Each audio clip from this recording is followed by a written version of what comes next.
Hello again and welcome to Pearl Magazine. With fires, flooding, unseasonably cold and hot weather in various parts of the world, countries everywhere are trying to combat the climate crisis.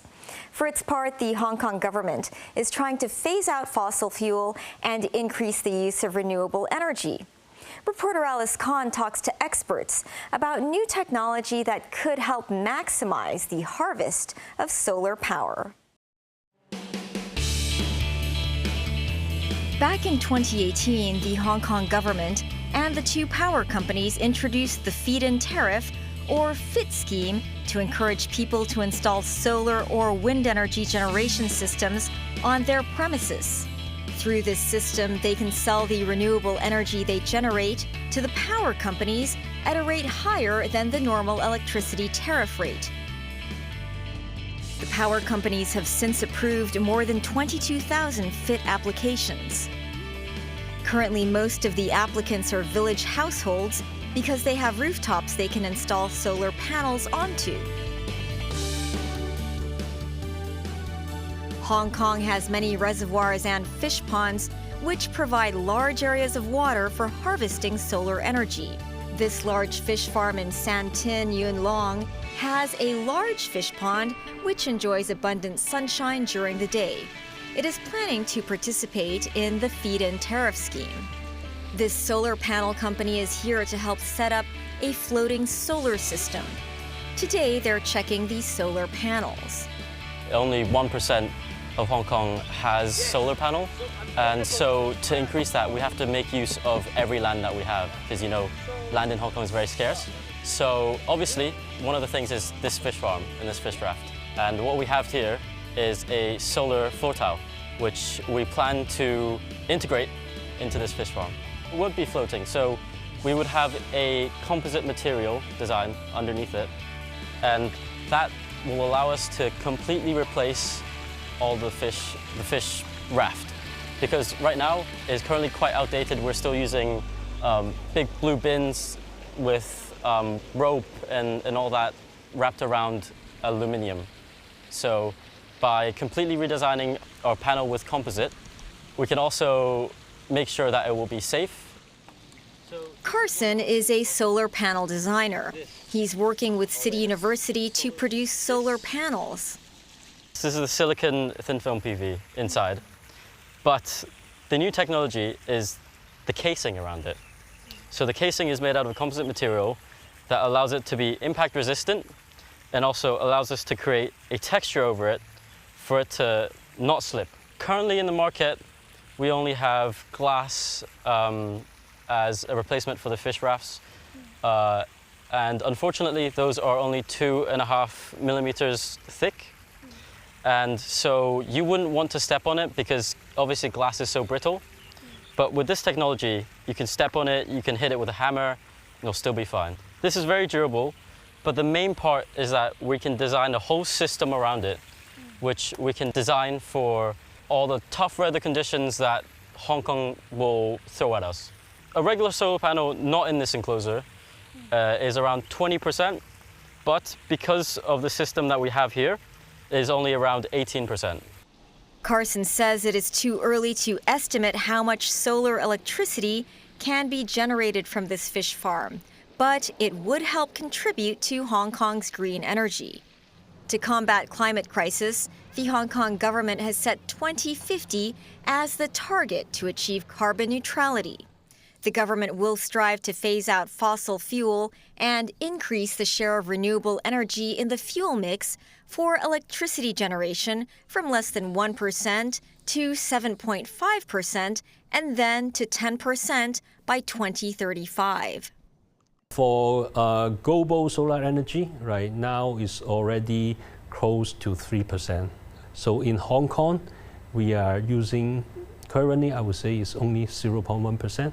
So we still have a big difference. We have 50,000 of buildings in Hong Kong. Even all the rooftop, right, are installed with a solar panel. We may only be able to support 1 to 2% of the overall electricity or the energy of Hong Kong. If you can find a land with area of 25 kilometers square, okay, then install all of the land with solar panel, then you are already providing 10% of the total energy, right, for Hong Kong, okay?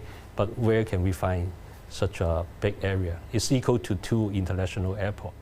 He says Hong Kong needs to have a lot of innovative ways to optimize solar energy in different areas. For the one we are stepping on, they are new innovative PV products that we can walk on top of them. We call it as a PV pavement. So now you can imagine that such type of technology, we can just put it on the road so that we can walk on it, or even for a lot of rooftop application. For some rooftop, if they already finished the waterproof process, you cannot actually mount them using this ground mounting method typically. Currently, most commercially used solar panels are mainly traditional first-generation silicon solar panels. Angus thinks innovative technology is the way to optimize solar energy. This zero-carbon park in Kowloon Bay opened in 2012. It is an entirely zero-carbon emission place. It's where the latest renewable energy equipment is tested. The whole park is powered by solar energy and biofuel. The solar photovoltaic solar cell system generates approximately 87 megawatts per year, supporting 45% of the total electricity consumed in the park. It also sells the surplus solar energy to power company CLP. Architect Tony Ip focuses on eco-architecture. He installed this colorful thin film solar canopy. It projects the color on the floor when there is sunlight. That is AIPV, air improvement photovoltaic. So as its name, it can purify the air and also it can generate electricity. And that AIPV, actually that's a second generation, make use of the thin film technology and make use of the CDTE, that is a new kind of the chemical as a solar receiver. So it can receive the diffuse daylight, at the same time it can get the daylight penetration. If we can keep the building structure, we just replace or upgrade the building facade, that will be very, very good approach because it can save the carbon footprint for demolition. So for the upgrading building facade, we can integrate that AIPV and also the glass or the curtain wall, the new curtain wall, such that it can get sufficient daylight inside. At the same time, it can generate solar energy. He says this second-generation solar panel can be integrated into building material to maximize the solar energy in Hong Kong. But the efficiency is only 12 to 15%. Lower than the traditional silicon solar panel. Tony says the developers installed this AIPV as a skylight.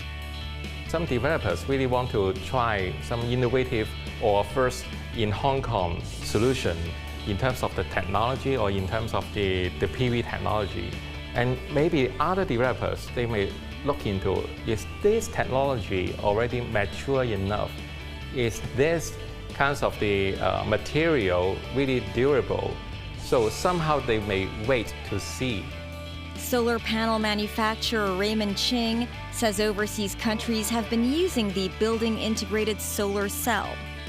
On top is a rainbow, and you see underneath on the floor is another rainbow. Just like a digital power building in Shenzhen, the whole building were wrapped by this sort of thin film PV. And they can make into different color, different style, like marble or even a company logo or photos. So the building itself, they can produce around 30% of the building consumption. But the cost of this thin film is high. To lower the cost and increase efficiency, Angus Yip is working on the third generation of solar panels, a printable solar cell which can be used extensively in Hong Kong. We know that for chlorophyll, in the plants, in the leaf, they absorb the sunlight and convert the light into chemical energy. Okay? So we know that chlorophyll indeed is an organic dye. New technology is based on the design of semi-conducting organic dye, which can dissolve in solution. And then we can use traditional printing method, just like the large-scale, fast-speed, roll-to-roll printing method, just like what we make the newspaper to produce the new generation of solar cell. As a result, those solar cells can be made on plastic or flexible substrate, which is very lightweight, and they can be very colorful. The efficiency of these cells is up to 20%. Another printable technology that has high efficiency is the perovskite solar cell. There is another type of solution processable semiconductor which have a structure just like the salts. Now we also find some way that can develop new type of salts that can dissolve in solution, but eventually when we dry it, it will become a semiconductor film. For that particular technology, we call it as perovskite solar cell. Okay? Nowadays, the efficiency of perovskite solar cell is already up to 25 to 26. It's on par of the performance to the silicon solar cell.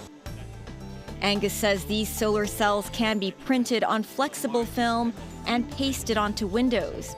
The cost of producing these printable solar cells is low because of their high scalability. But Tony says the hurdle is stringent building regulations on fire safety that may put off developers from using innovative solar panels. The technologies and their various costs, as well as availability of space, may determine whether or not Hong Kongers adopt renewable energy under the FIT scheme, helping the city to reach carbon neutrality by 2050. When we return, getting to know Hong Kong could be as crucial as getting to know the job when it comes to attracting overseas talent. Stay with us.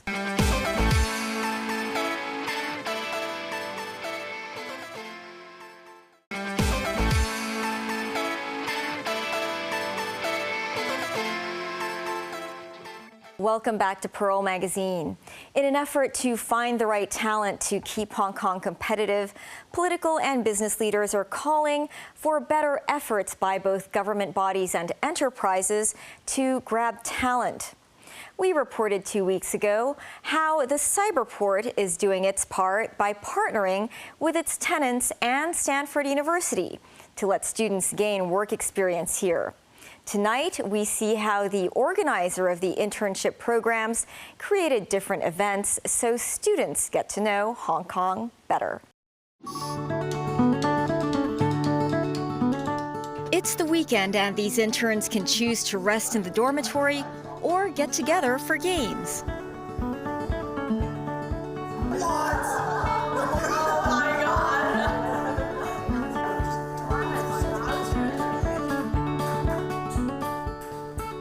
Some prefer a game or two of table tennis or to just listen to music.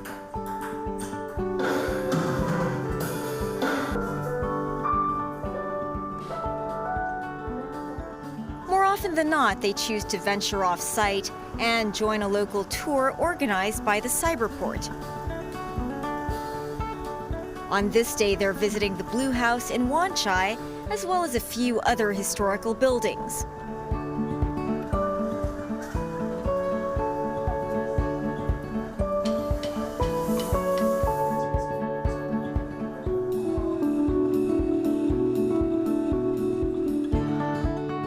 She was like, that's funny. Katie Liu says Hong Kong has done well in preserving history, which allows foreigners like herself to get to know the city's historical background better.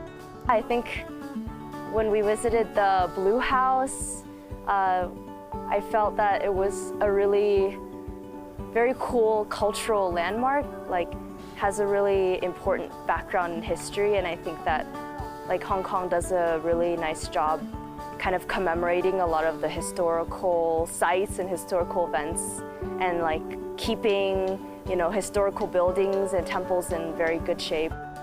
Next stop, Lee Tung Street, a frequently visited tourist spot in Wan Chai. As tourists often do, the group is finding plenty of photo opportunities.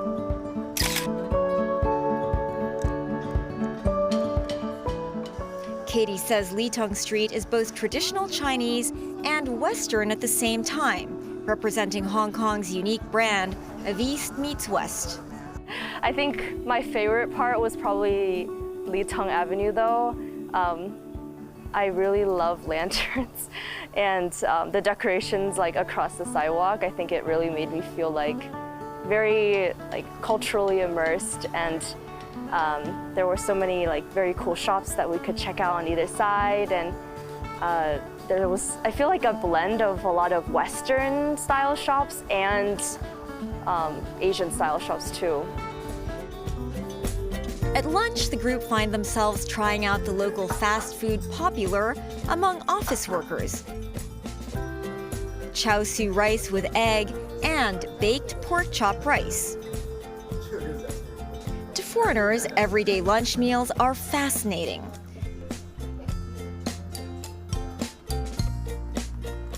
To Katie, food is the common language for people around the world. It allows her to understand the local culture as well. It's just really good food, probably some of the best char siu that I ever had. I don't think I've ever had char siu with egg and rice. I think that's a new one for me. I think, going to a new place, a lot of what I look for is differences in food and kind of cultural differences, and so food is my way to connect with the places that I like to go to. On the surface, these activities have nothing to do with the internship itself. But the Cyberport says, in order to attract talent, Hong Kong must let them get to know the city better, so that they know what kind of lifestyles are available here and whether they might enjoy them. Through this process, we can let them see after graduating from Stanford University what these excellent graduates' life might be like here in Hong Kong. In these 8 weeks, we have plenty of exchange opportunities. They may not be strictly serious. We've had hiking, we've gone up to the peak, had meals together, and we developed a friendship. They got to know Hong Kong, so this is quite a nice experience. In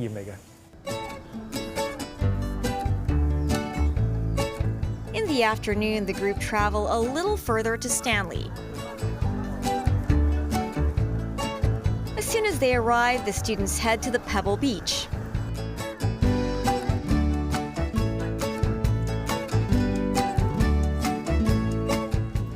Many say they are surprised by the close proximity between the city center and the countryside. In the US, for example, it would easily take an hour's drive to reach the countryside. So this is a rather unique experience for them. I think one of my favorite parts of Hong Kong in general is the proximity of the city to the natural parts too, and so just in 15-20 minutes drive or travel time, you can have this amazing view and calming atmosphere and just decompress from kind of the hustle bustle of daily life. It's in the hometown that I grew up in, and if you actually wanted to go hiking or to see sights or scenery, you would have to travel hours even to, a hiking trail. The students say their internship in Hong Kong is not like any other internship they've participated in before. At previous internships, they would only work. Here, they get to learn about the local culture. And with the convenient transport system here, they say they never find the city boring. I think that this internship program has really been such a highlight. I think there was such a really cool balance between, working in this, high-achieving, fast-moving startup company culture, and also, after work having the bandwidth and the convenience of travel and just the list and all of the things to do after work. I think that, living in Hong Kong, there is always something going on. And so, my intern friends and I, we were never short of places to explore and things to do. Apart from the extracurricular activities, the students also attend events organized by the Cyberport.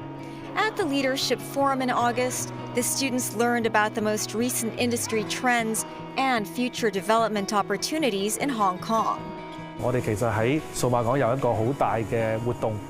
Actually, at Cyberport, we hosted an event called Digital Entertainment Leadership Forum, or DLF.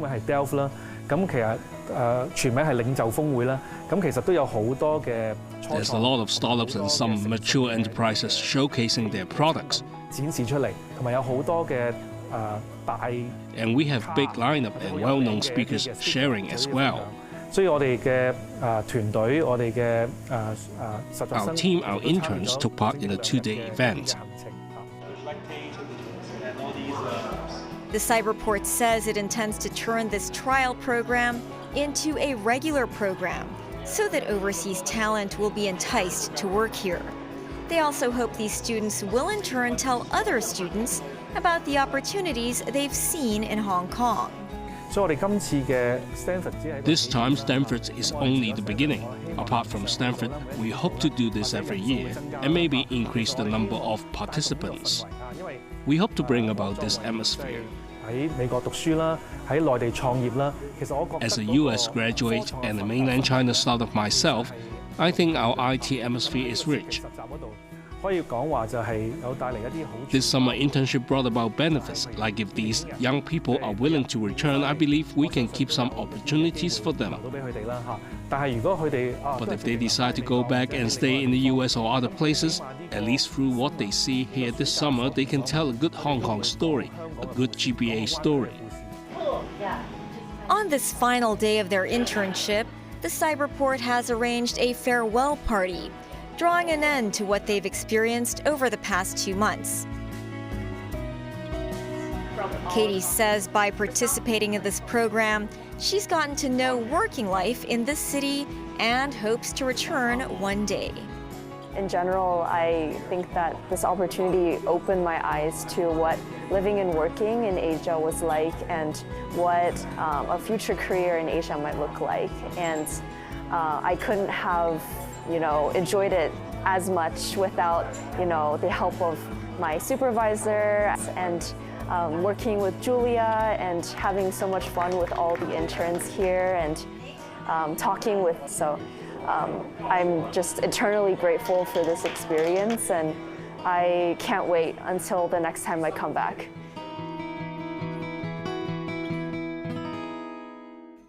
That's our show for this week. Join us on Pearl Magazine, same time next week. Bye for now.